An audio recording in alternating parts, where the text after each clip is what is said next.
Chapter 34. Sickie. It was cold, spitting with rain. Every step back to Fort Harmony was agony for James's battered legs. He was facing an evening sitting around in a cold hut with no TV. Then he had to spend the night on a crappy mattress, listening to Amy snore. Tomorrow he'd probably get beaten up at school. But James was in the best mood. 90 minutes lying on Joanna's bed, kissing and moaning about their lives. She put on a Red Hot Chili Peppers CD, and they sang all the words out loud. Every time James thought about Joanna, he got such a rush that nothing else mattered. When he got back to the hut, Kathy and Amy were out. He was too excited to eat. James crashed onto his bed and daydreamed about Joanna. "Are you deaf?" Sebastian shouted, a few centimetres from the end of James's bed. "I knocked 4 times. Fire's got our radio-controlled cars running. Want to try them?" James turned over. He didn't want to get up, but it was part of his mission. James had had a radio-controlled car before his mum died. It was good fun, but it wasn't safe using it around his flats. Someone would have stolen or smashed it in 5 minutes. Sebastian and Clark's cars were superb. They were beach buggies with big rear tyres that sprayed up mud. Instead of batteries, there were tiny petrol engines between the rear wheels. Clark stopped his car in front of James and handed him the radio control. "Gently," Clark said. "I've driven a car before," James said, as if Clark was stupid. James put the car full on forward. The engine buzzed noisily, and a blue plume shot out the exhaust. It didn't move a millimetre. The wheels dug into the mud. "Gently, dingus," Clark said. Sebastian lifted the car. James lightly nudged the stick, and the car blasted off at about 50 kilometres an hour. James laughed out. "Oh, cool." He drove a big circle, nearly crashing into some trees, running under the Land Cruiser, and almost rolling the car on its side, as he did a sharp turn to bring the car back near to his feet. "Oh, that was excellent," James said. "So fast. Where did you get them?" "Fire and World made them when they were teenagers," Clark said. "Only thing is, they're always going wrong, and Fire never wants to fix them for us. He's got about 6 more cars in his workshop." "Can I see them?" "Won't let us in there anymore." The workshop sounded interesting, but James didn't want to seem pushy about finding more out. "What do they do there?" he asked. "Dunno," Sebastian said, trying to take over the universe knowing those two. "Anyway, I heard you got battered at school today," Clark said. "Yeah," James said. "Didn't grass, did you?" "No way. Me and Sebastian used to get beaten up all the time because we're from Fort Harmony. It's not so bad now. We're 2 of the biggest in our school." "We're the kings," Sebastian said. "There's a guy in my class so scared of us, we click our fingers and he licks our trainers. Don't have to hit him or nothing." "You start at Gwen Morgan in September?" James asked.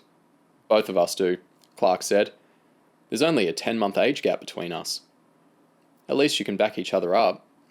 "We've been suspended for fighting 3 times, Clark said. "Next time we get expelled. But I'd rather be expelled than let people dump on us." "What do your mum and dad say?" "Never met our dad. Our mum knows the score. All the boys who live at Fort Harmony get bullied by the normal kids."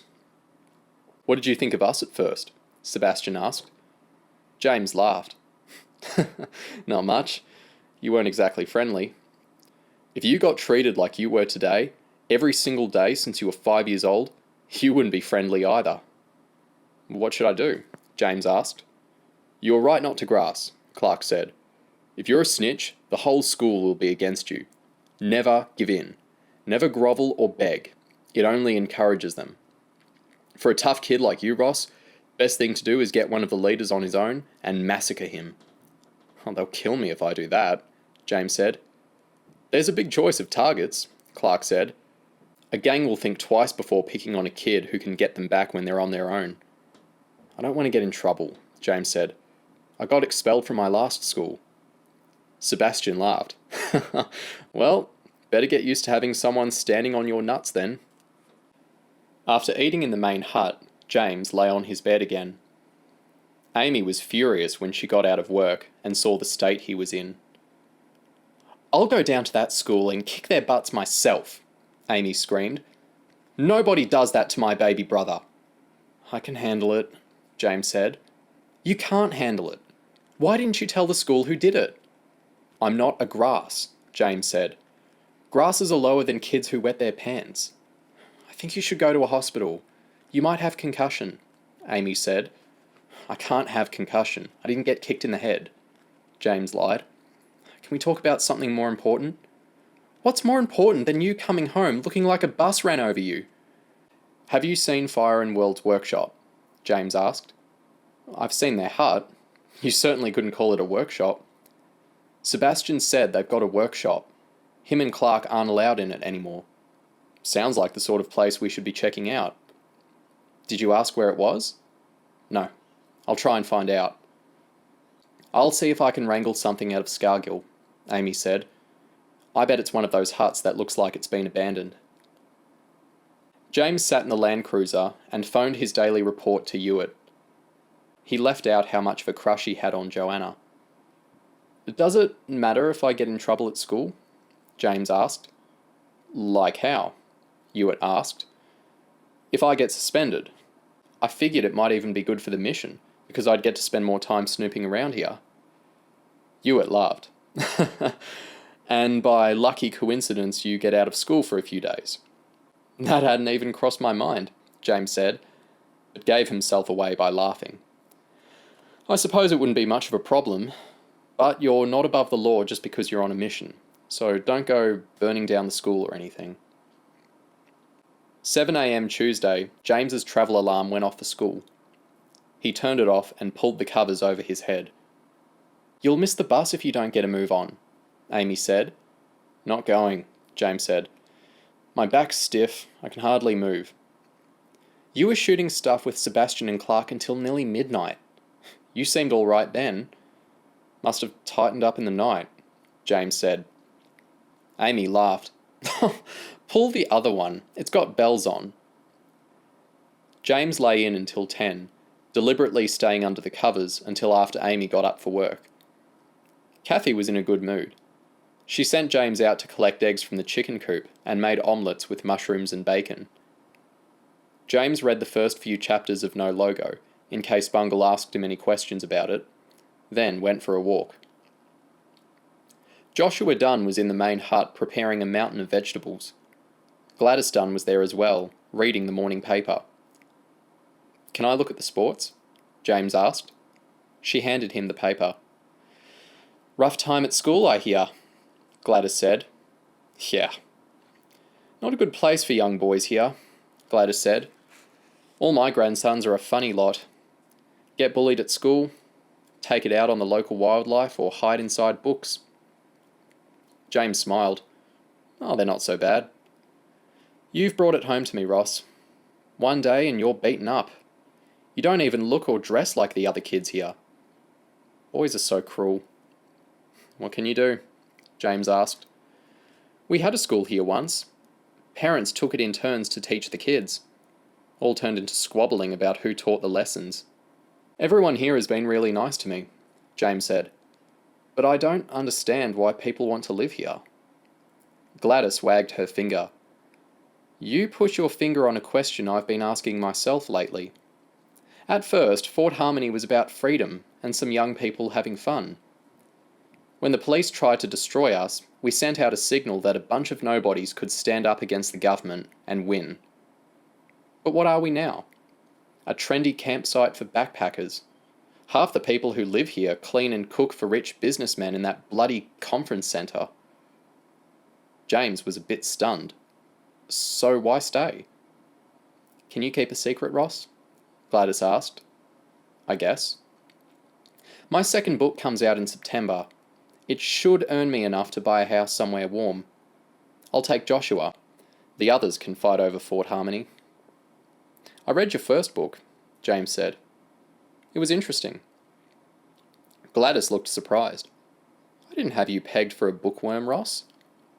James kicked himself for revealing that he'd read the book. 20-year-old memoirs of life on a commune aren't exactly standard reading for 12-year-old boys. "Kathy had a copy," James stuttered, wondering if she actually did. "And there's no TV here."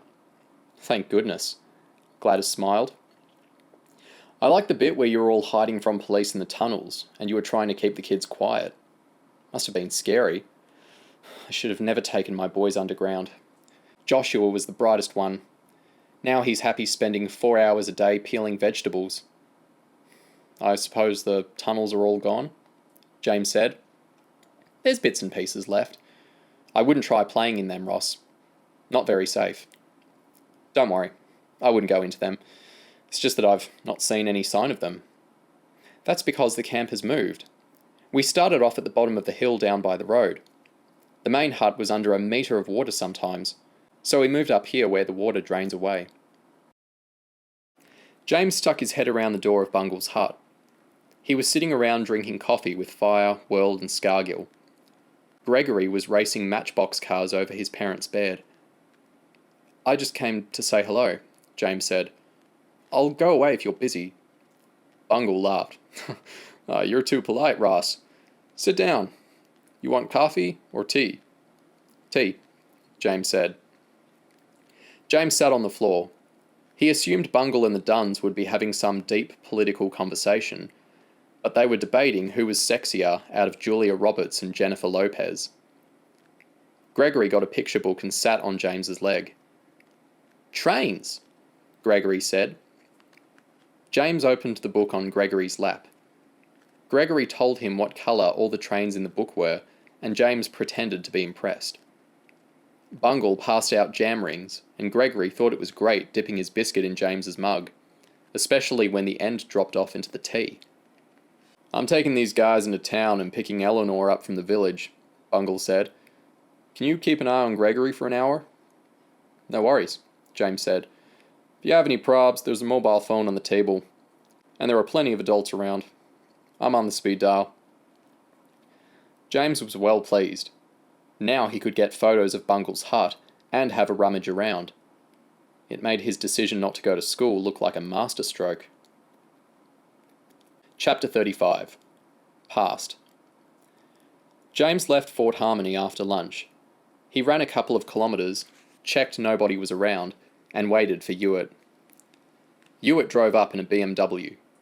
He'd taken all his earrings out and was dressed like a businessman in a pinstriped suit and tie. "Nice threads," James laughed. "Oh, got to blend in at Greenbrook." Ewart drove a few kilometres and parked in a farm access road. "So, what did you get?" Ewart asked. James handed over the memory card from his digital camera and some screwed up pieces of notepaper. "Plenty of pictures there," James said. "Everything in Bungle's room, on the bookshelves, close-ups of stuff like his address book. I've written a list of all the numbers stored in his mobile. Plus there's his bank account and passport details. Good job, James. Look at this." Ewart handed James a folder with an FBI crest on the front. James opened it and saw a black and white picture of Bungle, looking about 10 years younger, with long hair. "That's him," James said. James flipped to the next page. It was a standard FBI record. James had seen a few when he was preparing for the mission. Bungle's rap sheet only had 3 typed lines. "Student at Stamford, Massachusetts. Roommate of known felon Jake Gladwell. Questioned. Released. 18th of June 1994. Traffic violation, Austin, Texas. 23rd of December 1998. "Not very exciting," James said. "That's what I thought," Ewart said. "Then I had a little look into Jake Gladwell. He's doing 80 years in San Antonio Prison, Texas. What for? Trying to blow up the governor at a charity fundraiser. The bomb was found before the event and defused. Police caught Gladwell on the night of the fundraiser. He was outside the hotel with a radio control under his jacket. Know what the former governor of Texas is up to these days?" "What?" James asked. "George Walker Bush. president. And you know what else? There were 8 big cheeses from the Texas oil industry sitting around Bushy when that bomb was supposed to go off. Bungle was hanging around with Fire and World today, James said. I found the connection between Fire, World and Bungle. Fire and World did 2 years at York University before they went to prison. York has a teacher exchange program with Stanford University in America. Bungle was a guest professor at York. He taught Fire and World microbiology for 2 terms before he quit his job and moved to Fort Harmony. So we're sure they're part of Help Earth? James asked. We can't prove squat. We always thought Bungle, Fire and World were involved. Now we found out Bungle's background, I'd bet my life savings. But there's still no hard evidence. All we can do is keep working and hope you or Amy get a lead before a bomb goes off. Hewitt reached around to the back seat and handed James a small box of fancy chocolates. Give them to Joanna. They're her favourites. James was freaked out. What are you on about? I only went around to her house for a bath. Hewitt laughed. Oh, that's not what I heard. What about all the smoochies? Are you having me watched? James asked. No. So how do you know we kissed? MI5 is monitoring all the internet use around here. They send me a briefing if anything interesting crops up. About 8 o'clock last night, Joanna logged into a chat room. Spoke about a new boyfriend called Ross. Says he's a total hunk. Got really cute blonde hair. Can't wait to see him at the bus stop in the morning. Oh, I wish I'd gone to school now, James said. What about the chocolates? I hacked her user profile on the website. She likes Thornton's handmade chocolates, rock music, blonde-haired boys, and her ambition is to ride a Harley-Davidson across America. Can you drop me near the village so I can give them to her when she gets off the bus? Joanna hugged him when he gave her the chocolates. They went back to the cottage, drank coca, slagged off all the bands on MTV Hits, and chased around tickling and throwing sofa cushions at each other. James stayed until her dad got in from work, then sneaked out the back door and walked to Fort Harmony with an ear-to-ear grin. James was starting to understand all those terrible romantic films his mum used to watch, where the leading man ends up in a state over some woman. He lay awake half the night thinking about Joanna. He realised when the mission ended, he'd have to go back to CHERUB and never see her again. He got up extra early and waited for her at the bus stop. Everyone looked at James when he got to class. Stuart and Gareth dropped snide comments all morning.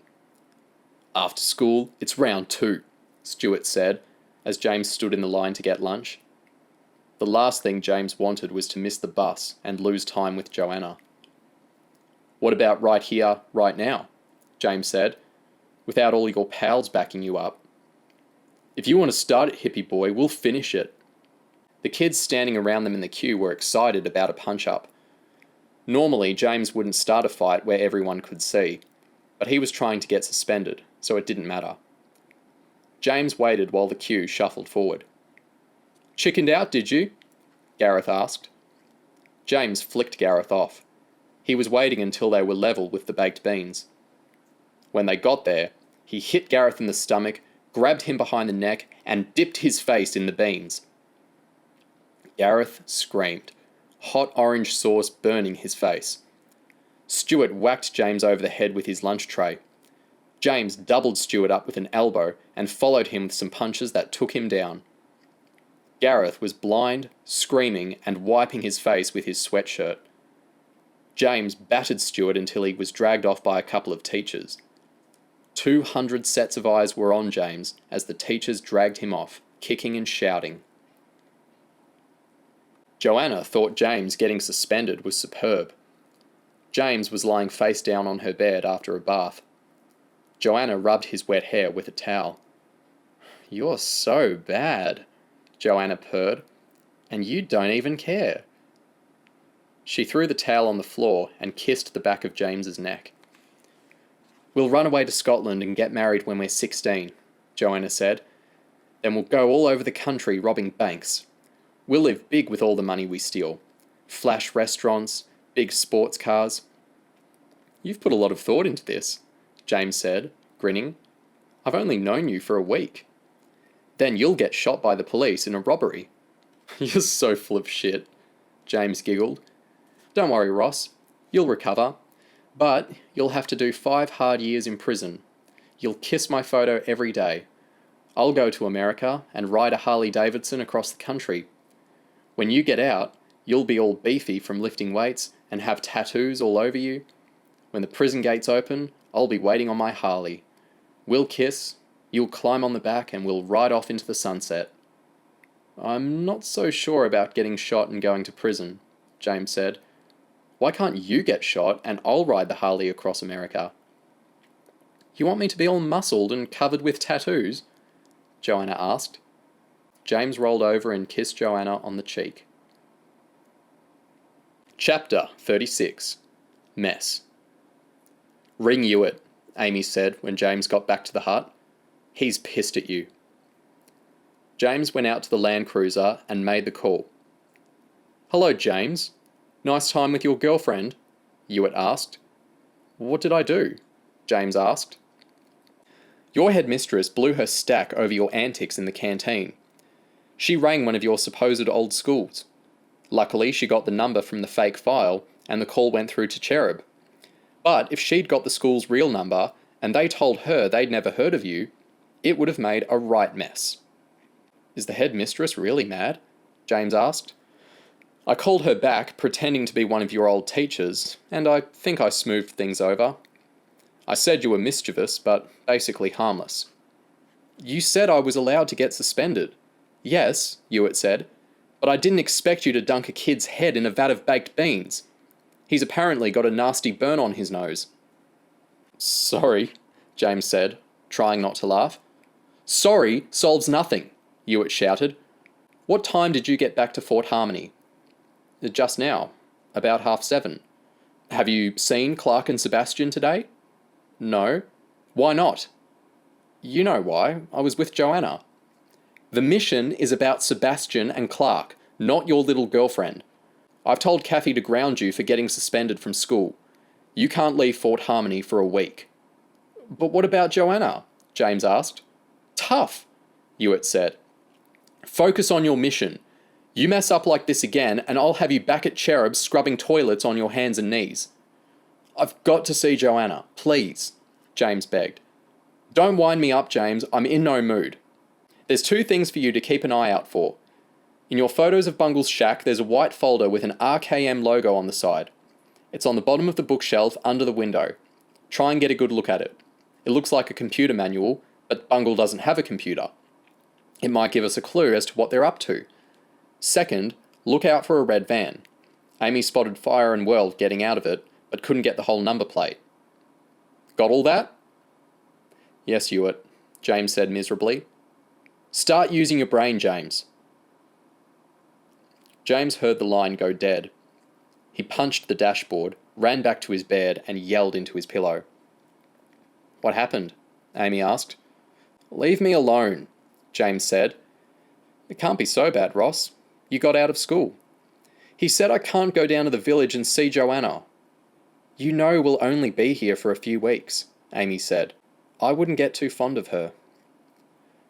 James got off his bed, put his boots on, and walked out into the dark. He lay in the long grass down the bottom of the hill and didn't care that his clothes got soaked. He thought about sneaking down to the village to see Joanna, but he wasn't brave enough to mess with Hewitt. If Hewitt sent him back to campus in disgrace, he'd never get another decent mission. James wanted to go back to the hut, but Amy would be there with a lecture waiting. He thought about finding Sebastian and Clark, but he didn't want to spend all night shooting the local wildlife. So he stayed where he was, sulking. James heard an animal or something running through the grass around him. He looked up and saw it was 2 radio-controlled cars. Electric ones. The only noise was rustling as they brushed the grass. He spotted the chromed radio control aerials reflecting moonlight. World and Scargill had them. After a couple of quick circuits, they picked the cars up, pulled up their sweatshirt hoods, and jogged away. James decided it was too risky to follow. He crawled through the mud towards where Scargill and World had been standing, and almost fell into a hole. It was one of the old tunnels. James grabbed his mobile and called Amy. "Where are you?" Amy asked. "Down near the road. Something weird is going on." James explained everything. "The tunnel has a door with a padlock on it," James said. "I don't have my lock gun." "I'll be 5 minutes," Amy said. "Do nothing. If they come back, say you were just exploring." Amy ran down to James, keeping herself low to the ground. She shone a torch into the hole and quickly shut it off again. "They could be back any minute," Amy said. "You any good with the lock gun?" "Okay," James said. "Got your camera?" "Yes." "Go have a look," Amy said. "Take as many pictures as you can and get out fast." "Will you keep lookout?" James asked. "No. If they catch you, say the lock was left off and you just walked inside. Me sitting out here looks suspicious. I'll keep back unless something starts getting heavy." James took Amy's torch and lock gun and dropped into the hole. There was a deep puddle in the bottom. The padlock was easy. Inside was 3 meters of wood-lined tunnel with a low room at the end.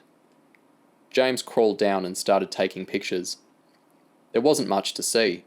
Shelves of radio-controlled cars and spares, and a workbench with an orange plastic tub underneath. James opened every drawer and took pictures inside. James turned to leave, half convinced someone would be behind him. Nobody was. He scrambled back down the tunnel, shut the padlock, and ran uphill to Amy. "Sweet," Amy said. "See anything?" "Toy cars and junk. Hard to see with the torch." "The flash on the camera will pick up more than you saw in the dark," Amy said. "Maybe something will turn up on the photos." "There must be stuff worth hiding in there," James said. "Otherwise they wouldn't bother keeping it secret." "I'm going to stick around and see if they come back," Amy said. "You go up to the hut and ring Hewitt. Arrange to meet him somewhere. He'll want to look at the pictures straight away." After he'd met Hewitt, James went back to the hut and fell asleep. He got the best sleep he'd had in ages, without Amy there snoring. Amy shook James awake at 2 a.m. She looked happy. "It's all going down, James. Fire came to the workshop. You were nearly caught. Only missed him by about 3 minutes. He took a big backpack of stuff out and walked off. I followed him up the hill to Greenbrook. You'll never guess what the radio-controlled cars are for." "What?" James asked. "They have a storage tray. They load them up with stuff and push them through a tiny gap in the security fence around Greenbrook. They drive the cars inside the fence and drop the cargo at the back of the conference hall. The cars are too small and fast to get detected by the security cameras and alarms." "Couldn't they book a room and bring the stuff into the hotel?" James asked. "Every guest brings luggage into Greenbrook Hotel," Amy said. "But the conference hall is under police guard until Petricon starts. Everyone gets searched on the way in. There's X-ray machines. All your bags get turned out. They pat you down and go in your pockets." "So," James said, "they're smuggling a bomb into the conference hall bit by bit on the back of radio-controlled cars. There must be someone working on the inside screwing all the pieces together." "Must be. I spoke to Hewitt.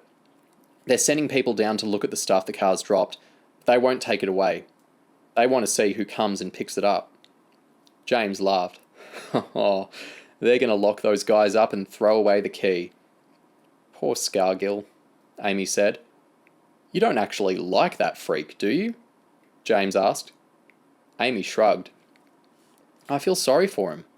He's just a lonely kid trying to impress his big brothers. The tough guys in prison will eat him for breakfast." "You do like him," James laughed. "He's the world's biggest nerd." "You're such a 12-year-old sometimes, James," Amy said. "You've never even had a conversation with Scargill. There's more to a guy than looking good and having big muscles." "Marry him and get it over with," James said. "So what happens next?" "Nothing changes. We keep our ears to the ground and see what comes up. Hewitt wants you to concentrate on Bungle and Eleanor. We know they're involved, but there's still no proof.